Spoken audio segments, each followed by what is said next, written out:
Good morning students, I am your biology teacher Nidhi Sharma. Welcome to the next lecture. As you know, yesterday we have started chapter number 2, sexual reproduction in flowering plants, and we have done some topic of this chapter like introduction about flower, and then we started about pre-fertilization, structure and events. Pre-fertilization या fertilization से पहले जो structure चाहिए वो दो तरह के हैं, that is a stamen and pistil. उनकी डिटेल कल हमने कर ली थी. ये डायग्राम में दिखा रखा है स्टेमन का स्ट्रक्चर, पिस्टल का structure. Pre fertilisation structure and events में सबसे पहले स्टेमन है. स्टेमन का स्ट्रक्चर यहाँ डायग्राम में दे रखा है. ये एक तरह से रिवीजन है आपके लिए. आपने पहले इस टॉपिक को पढ़ना है, तभी आप इस लेक्चर में जो आपको बताने जा रही हूँ आप उसको डिटेल में समझ पाएंगे. So all this we have done yesterday. Now today we are going to start about the pistil. Pistil, the megasprangium. So today we are going to study about the pistil, megasprangium, which is also known as a ovule and embryo sac. जो flower में female reproductive part होता है उसको gynoecium कहा जाता है. आपको पहले भी कल मैं बता चुकी हूँ. गाइनोशियम जो है आइदर उसमें सिंगल पिस्टिल हो सकती है, उसको मोनोकार्पली कहेंगे, और उसमें एक से ज़्यादा पिस्टल हो सकती हैं तो उसको मल्टी कार्पलरी कहा जाता है. पिस्टल पहले क्या होती है ये देखिए इस डायग्राम में. ये डायग्राम में दिखा रखा है ओवरी, स्टाइल, स्टिग्मा. ये तीन चीज़ें मिला के जो है वो गाइनोशियम या पिस्टल बनाती हैं. ये एक पिस्टल है.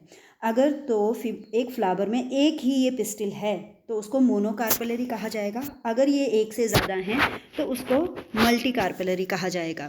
When there are more than one pistil are fused together. अब है दो टर्म्स, सिनकार्पस एंड एपोकार्पस. आप देख रहे हैं स्क्रीन पे, there are the two terms, syncarpous and apocarpous. Syncarpous क्या होता है?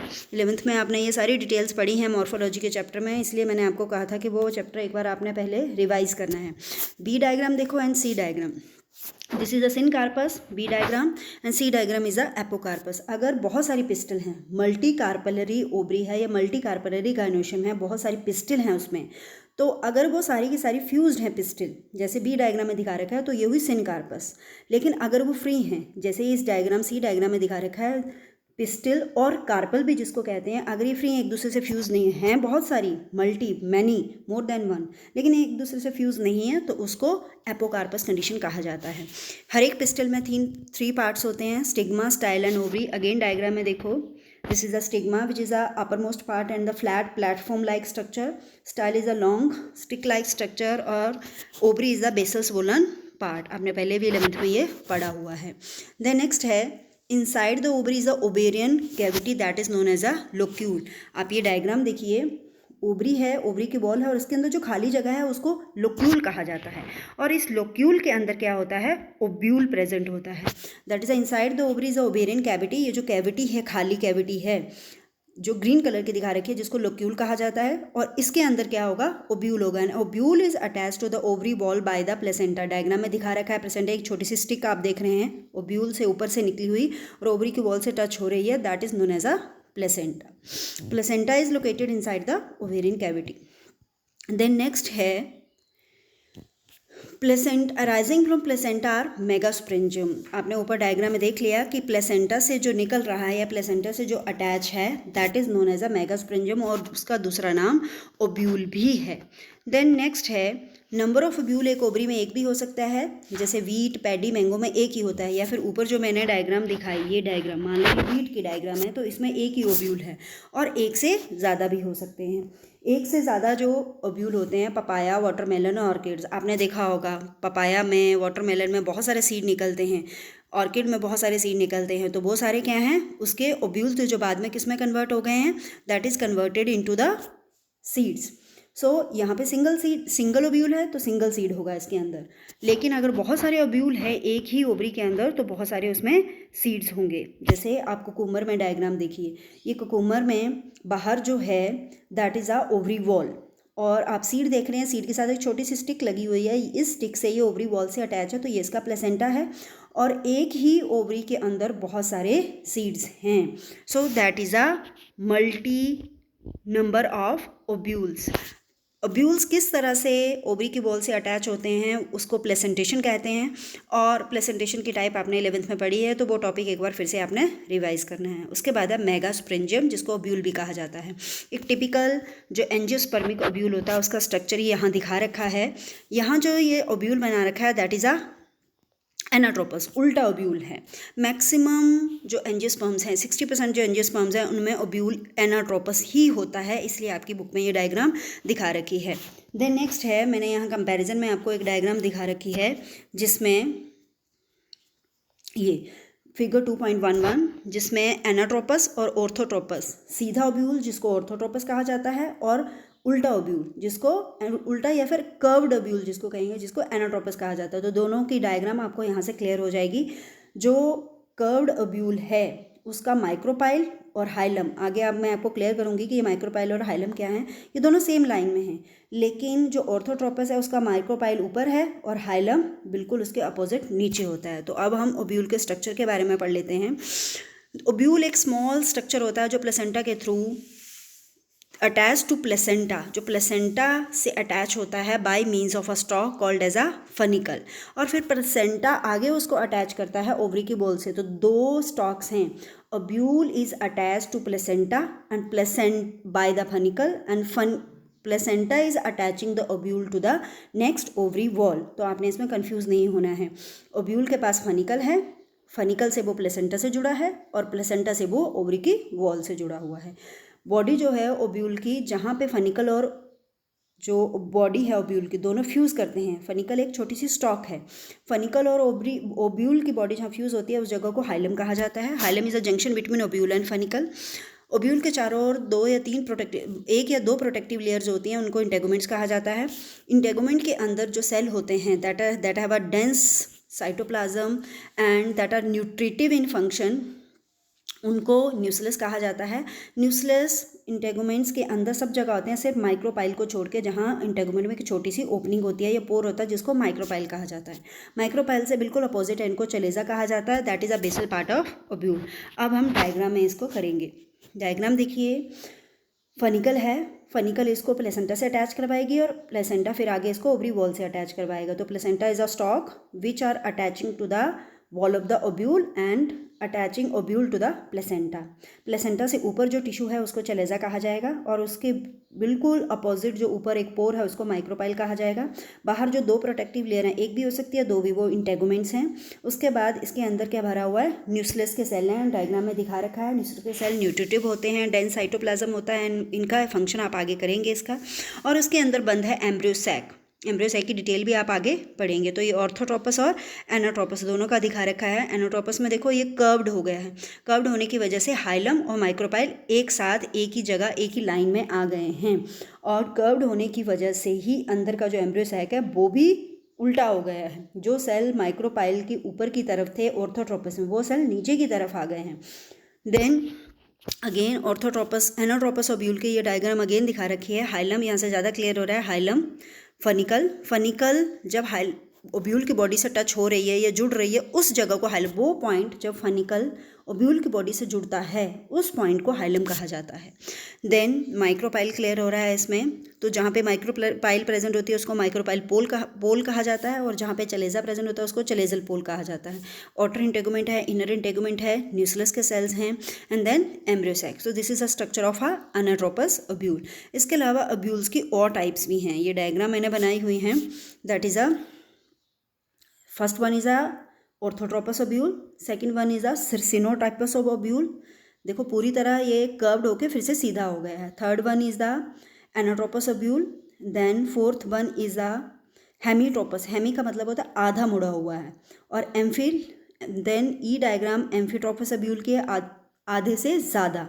और लास्ट है कम्फाइलोट्रोपस, हार्डली 10 डिग्री का एंगल ही बचा है इसमें पूरी तरह इसको उल्टा होने में। तो जो एम्फी और कैम्फाइलोट्रोपस हैं इनमें थोड़ा सा ही डिफरेंस होता है, ज़्यादा डिफरेंस नहीं है। मेन डिफरेंस इनमें किसका है, एम्ब्रियो सैक में। आप देख रहे हैं एम्फाइलोट्रोपस में एम्ब्रियो सैक कर्व्ड है और कैम्फाइलोट्रोपस में एम्ब्रियो सैक कर्व्ड नहीं है, बिल्कुल स्ट्रेट है वो। तो ये पेपर में बहुत बार पूछा जाता है कि आप डिफरेंट टाइप ऑफ ओब्यूल जो हैं उनकी डायग्राम ड्रॉ कीजिए और वो एग्जांपल बताइए जिस प्लांट में ये ऑर्थोट्रोपस टाइप ऑफ ये different types of ovules present होते हैं। सबसे पहले है ऑर्थोट्रोपस, इसमें ओब्यूल की बॉडी इरेक्ट और स्ट्रेट होती है। हाइलम, चलेजा, माइक्रोपाइल ये सब स्ट्रेट लाइन में होते हैं। एग्जाम्पल कौन से प्लांट में होता है ऐसा ओब्यूल, पॉलीगोनम। तो आपने डायग्राम में साथ के साथ देखते जाना है और ये चेक करना है कि क्या हाइलम, चलेजा और माइक्रोपाइल स्ट्रेट लाइन में हैं या नहीं है।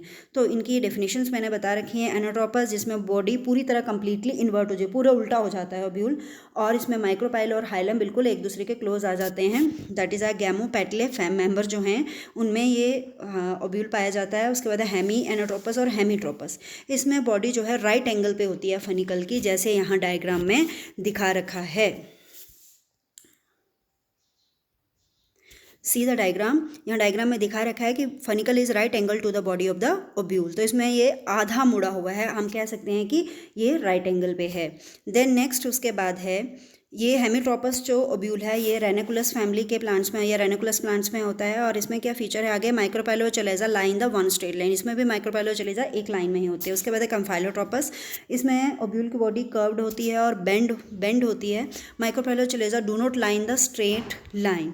तो कम्फाइलोट्रोपस की आप डायग्राम देखो, कम्फाइलोट्रोपस ये लास्ट वाला है जिसमें देखो बॉडी इसकी कर्व्ड है और माइक्रोपाइलोचलेजा एक लाइन में नहीं, माइक्रोपाइल नीचे झुकी हुई है और चलेजा भी मुड़ा हुआ है। लिग्यूमिनेसी फैमिली में होता है। उसके बाद है एम्फीट्रोकस, एम्फीट्रोपस की जो डायग्राम है वो आप ये वाली है डायग्राम, जो D diagram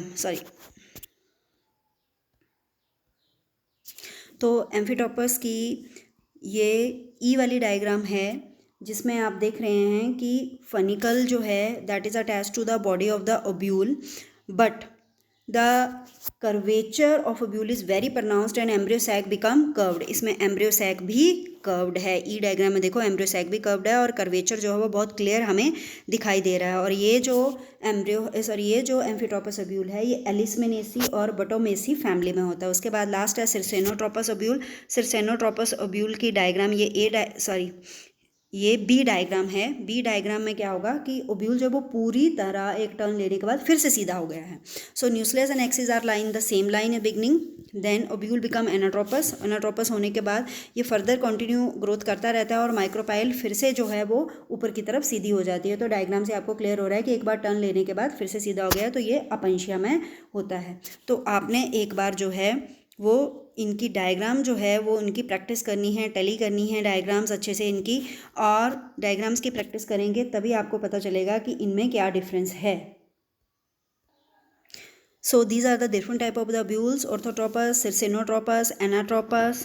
Then next is the hemitropous. Then next the amphilotropous and campylotropous. So next हम start करने जा रहे हैं कि जो इंटेगुमेंट्स हैं, enclosed with in the integuments is the mass of cell called nucleus. Nucleus मैंने आपको बता दिया कि जो इंटेगुमेंट्स के अंदर जो सेल भरे हुए हैं that are the nucleus. Nucleus में बहुत सारा रिजर्व फूड मटेरियल होता है और यही फूड मटेरियल जो है बाद में जब एक सीड डेवलप होगा या एंडोस्पर्म जो बनेगा उसमें ये खाने की फॉर्म में स्टोर हो जाएंगे। इसके अंदर जो खाना है वो स्टोर हो जाएगा और एम्ब्रियो की डेवलपमेंट के लिए खाना प्रोवाइड करवाएगा। Located in nucleus is embryo sac. Embryo sac के बिल्कुल सेंटर में न्यूक्लियस के बिल्कुल सेंटर में ये एम्ब्रियो सैक है जो फीमेल गेमेटोफाइट को रिप्रेजेंट कर रहा है। एक ओव्यूल के अंदर एक सिंगल ही एम्ब्रियो सैक होता है। देन नेक्स्ट है megasporogenesis. The process of formation of megaspore from the megaspore mother cell is called as a megasporogenesis. अब ये मेगास्पोर मदर सेल क्या होता है आगे जाके क्लियर होगा, लेकिन शॉर्ट फॉर्म आपको पता होनी चाहिए MMC। एक ओव्यूल के अंदर जनरली एक ही मेगास्पोर मदर सेल होता है और वो कहाँ बनता है, माइक्रोपाइल रीजन है। ये डायग्राम देखिए, जब फ्लावर का प्राइमोडियम बना और उसमें ओब्यूल या फिर ओवरी बनी, तो ओवरी के अंदर जो मेरिस्टेमेटिक सेल थे उन्होंने अलग अलग लेयर्स बना ली। कुछ जो हैं वो ओवरी के वॉल बन गए, कुछ जो हैं वो इंटेगुमेंट्स बन गए ओब्यूल के, और कुछ जो हैं उसके न्यूक्लियस बन गए। इस तरह से अलग अलग सेल जो है उनको अपना अपना फंक्शन मिल गया। एक सेल ऐसा था जो बिल्कुल सेंटर में था और उसको क्या फंक्शन मिला था कि बाद में जाके उसने एम्ब्रियो सैक बनाना है, तो उसको कहा जाएगा megaspore mother cell. Megaspore mother cell में जैसे ए डायग्राम में देखिए, फिर इसमें हुई डिवीज़न, कौन सी, मियोसिस। मियोसिस डिवीज़न होने के बाद इसमें 2 सेल बने, फिर हुई मियोसिस 2, मियोसिस 1 से 2 मेगास्पोर डायड, फिर मियोसिस 2, फिर 4 सेल बने मेगास्पोर टेट्राड। इन 4 सेल में से सिर्फ जो माइक्रोपाइल को टच कर रहा है टॉप मोस्ट सेल ये सर्वाइव करेगा, बाकी 3 नीचे के डीजेनरेट हो जाएंगे और नॉन फंक्शनल हो जाएंगे और धीरे धीरे खत्म हो जाएंगे। एक ही मेगास्पोर सेल इसके अंदर या एक ही मेगास्पोर इसके अंदर रह जाएगा। फिर उस मेगास्पोर में होंगी माइटोटिक डिवीज़न, जैसे बी डायग्राम में देख रहे हैं। उसमें डिवीज़न होने के बाद 2 सेल बन गए, एक ऊपर की तरफ न्यूक्लियस चला गया, लेकिन इसमें अभी भी सेल वॉल नहीं बनी है, दो सेल एक दूसरे से अलग नहीं हुए हैं। This is known as a free nuclear division, जिसमें न्यूक्लियस तो डिवाइड करता है लेकिन सेल डिवाइड नहीं करता। तो न्यूक्लियस तो दो बन गए लेकिन सेल अभी भी मेगास्पोर एक ही है। फिर उसके बाद अगेन इसमें माइटोटिक डिवीजन हुई तो 2 से 4 बन गए, 4 से 8 बन गए। ये 8 जो न्यूक्लियस हैं, अब इसके बाद इनमें 3 के 2 पेयर बन जाएंगे, जो एक ऊपर के एंड की तरफ जाएगा और एक नीचे के एंड की तरफ जाएगा। एक चलेजा के एंड की तरफ जाएगा जैसे सी डायग्राम बना रखी है, और एक माइक्रोपाइल एंड की तरफ जाएगा। तो 3 ऊपर की तरफ चले जाएंगे और इन 3 न्यूक्लियस के चारों ओर सेल वॉल बन जाएगी और ये 3 सेल बन के चलेजल एंड से अटैच हो जाएंगे। 3 नीचे की तरफ आएंगे माइक्रोपाइल एंड की तरफ, ये भी एक कंप्लीट सेल्स बन के माइक्रोपाइल एंड के साथ जुड़ जाएंगे। और 2 जो हैं वो न्यूक्लियस की फॉर्म में ही सेंटर में रहेंगे, पोलर न्यूक्लियाई, जिनके चारों ओर सेल वॉल नहीं बनेगी। तो 2 पोलर न्यूक्लियाई, 3 एंटीपोडल सेल और 3 नीचे की तरफ जो है वो सेल आए, उसमें 2 सिनर्जिड होंगे और एक जो है उसमें एग कहलाएगा। So this is the structure of a embryo sac, जो एक मेगास्पोर मदर सेल से बना है। मेगास्पोर मदर सेल में 2 मियोसिस हुई, मियोसिस होने के बाद 4 सेल बने, 4 सेल के बाद उसमें से एक ही सर्वाइव किया, फिर उसमें माइटोटिक डिवीजन हुई, माइटोटिक डिवीजन के बाद 8 सेल बने, 8 में से 3 एंटीपोडल बन गए, 2 सिनर्जिड, एक एग। 2 सिनर्जिड और एक एग है वो एक ही ग्रुप में है माइक्रोपाइल एंड पे, और 2 उसमें से बन गए पोलर न्यूक्लियाई।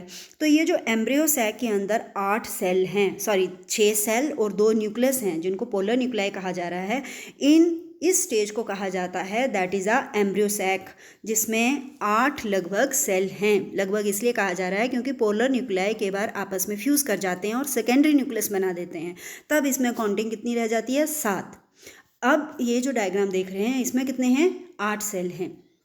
देन नेक्स्ट है ये मेगास्पोरोजेनेसिस में आपने पढ़ा कि सिंगल मेगास्पोर मदर सेल जो माइक्रोपाइल एंड आप देख रहे हैं, उसी साइड जो है वो मेगास्पोर मदर सेल बनेगा और उसी साइड का मेगास्पोर सर्वाइव करेगा। नीचे के 3 जो चलेजल एंड की तरफ थे वो डीजनरेट हो जाएंगे। उसके बाद है एमएमसी में जो मियोटिक डिवीज़न हुई, इसकी क्या इंपॉर्टेंस है। ये इसलिए ज़रूरी है मेगास्पोर मदर सेल में मियोसिस होना, क्योंकि इसी की वजह से जो हमारा एम्ब्रियो सैक के अंदर सेल बने वो हैप्लॉइड बने। जो मेगास्पोर मदर सेल था वो डिप्लॉइड था, लेकिन इसके अंदर जो पोलर न्यूक्लियाई 2 सिनर्जिड, एक एग और 3 एंटीपोडल बने, वो सारे के सारे हैप्लॉइड बने। और आपको पता है कि मेल और फीमेल गमीट को फ्यूज़ करना है तब जाइगोट बनेगा, और फीमेल गमीट जो रिप्रेजेंट कर रहा है एग और पोलर न्यूक्लियाई, ये 3 सेल जो हैं वो फीमेल गमीट को रिप्रेजेंट कर रहे हैं। इनका हैप्लॉइड होना ज़रूरी है, इसलिए मेगास्पोर मदर सेल में मियोसिस का होना ज़रूरी था।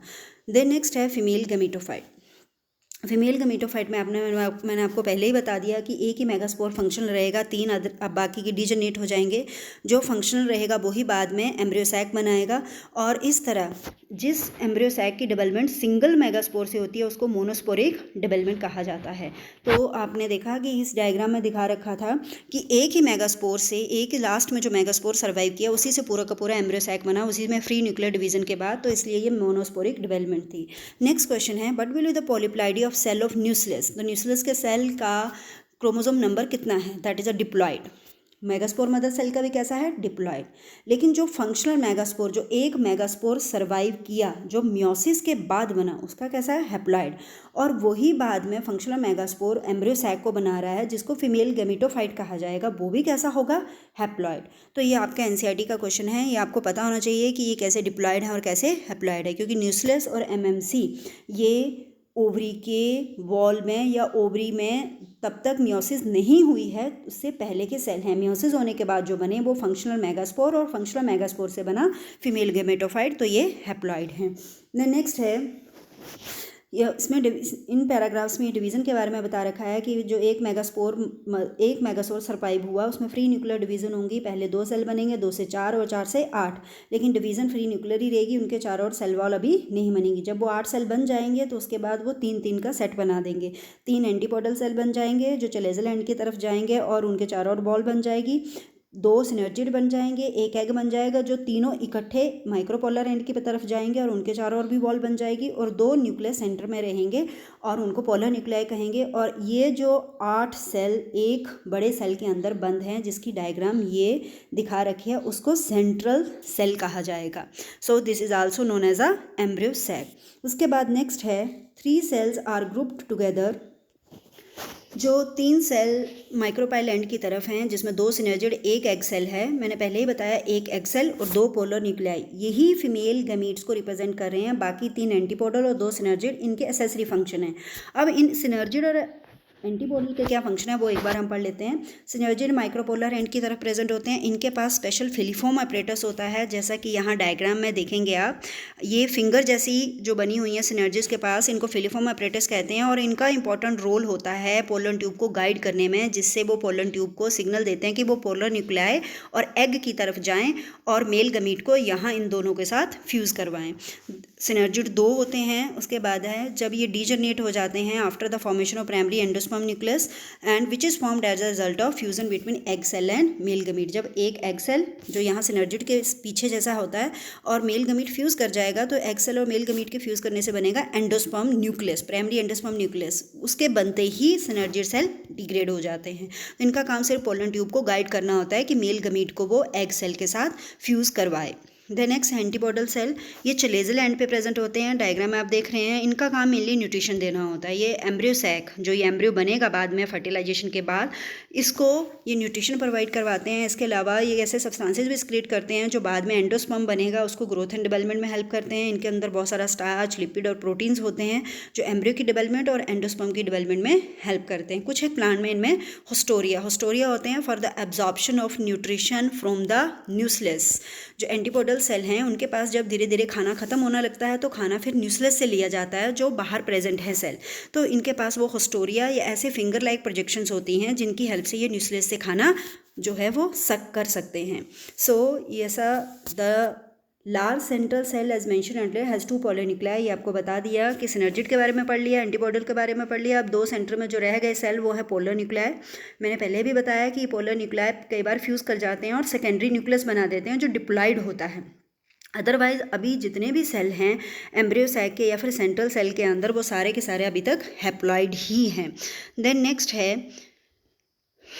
The typical embryo angiosperm embryo sac at maturity दो 8 न्यूक्लियड इज 7 सेल्ड। इन्होंने बोला कि अभी ये जो एम्ब्रियो सैक बना है ये इसमें न्यूक्लियस तो 8 हैं लेकिन सेल 7 हैं। कैसे? 3 एंटीपोडल, 2 सिनर्जिड 5, 1 एग 6 और 1 सेकेंडरी न्यूक्लियस 7 सेल। लेकिन उस सेकेंडरी न्यूक्लियस के अंदर पोलर न्यूक्लियाई कितने हैं? 2। तो न्यूक्लियस कितने हुए? 8 न्यूक्लियड 7 सेल्ड। आपको यही ध्यान रखना है कि पोलर न्यूक्लियाई आपस में जुड़े हुए हैं और जब ये फ्यूज़ हो जाएंगे तो इनका न्यूक्लियस फ्यूज़ नहीं होगा। सेल तो एक बन जाएगा लेकिन न्यूक्लियस अलग अलग ही रहेगा, इसलिए न्यूक्लियस की गिनती तो 8 रहेगी। 3 एंटीपोडल के, 2 सिनर्जिड के, 1 एग का और 2 सेकेंडरी न्यूक्लियस के अंदर या 2 पोलर न्यूक्लियाई के। लेकिन ये फ्यूज़ होकर सेल एक बन सकते हैं पोलर न्यूक्लियाई, इसलिए सेल तो 7 हो सकते हैं लेकिन न्यूक्लियस कितने रहेंगे? 8 nucleoid. So this is all for the pistil and the next topic is pollination। आपको पता है कि पोलन ग्रेन को ट्रेवल करना है एम्ब्रियो सैक तक और उसके साथ फर्टिलाइज करना है, तभी आगे जाके जाइगोट बनेगा और उससे आगे सीड बनना शुरू होगा। तो इसमें से पोलन ग्रेन भी नॉन मोटाइल है और एम्ब्रियो सैक भी नॉन मोटाइल है। तो एम्ब्रियो सैक या एग तो बाहर आएगा नहीं फीमेल की बॉडी से, तो किसको ट्रैवल करना पड़ेगा? पोलन ग्रेन को। पोलन ग्रेन अलग अलग मीडियम यूज़ करते हैं एम्ब्रियो सैक तक पहुँचने में। इस प्रोसेस को the transfer of pollen grain to the stigma of a pistil is term as a pollination. इसके लिए pollen grain external agencies use करते हैं। तो हमें जो है वो अपने चारों ओर पहले ये ऑब्जर्व करना है कि आपको कि कौन कौन सी ऐसी एजेंसीज हैं जो हम अपने चारों ओर देखते हैं जिनके थ्रू पोलन ग्रेन जो हैं वो मेल पार्ट ऑफ फ्लावर से एंथर से निकल के फीमेल पार्ट तक पहुंचते हैं, स्टिग्मा तक पहुंचते हैं और वहां से फिर फर्टिलाइजेशन करते हैं ओव्यूल या फिर एग के साथ। सो नेक्स्ट टॉपिक है काइंड्स ऑफ पॉलिनेशन, ये हम कल डिस्कस करेंगे। अभी के लिए आज के लिए इतना ही सफिशिएंट है। आपको ये सारे टॉपिक रिवाइज करना है जो आज आपको बताया गया है और डिफरेंट टाइप ऑफ ओव्यूल्स की डायग्राम्स की प्रैक्टिस करनी है। ये जो सेंट्रल सेल है या एम्ब्रियो सैक है इसकी डायग्राम की प्रैक्टिस करनी है। एंड नेक्स्ट आपने एक सिंगल एनाट्रोपस ओव्यूल की डायग्राम की अच्छे से रिवीजन करनी है क्योंकि बहुत बार पेपर में इसी का स्ट्रक्चर पूछा जाता है। आपको कोई भी डाउट है, कोई बात समझ में नहीं आई है तो आपने कमेंट बॉक्स में मुझे बताना है। This is all for you. Thank you.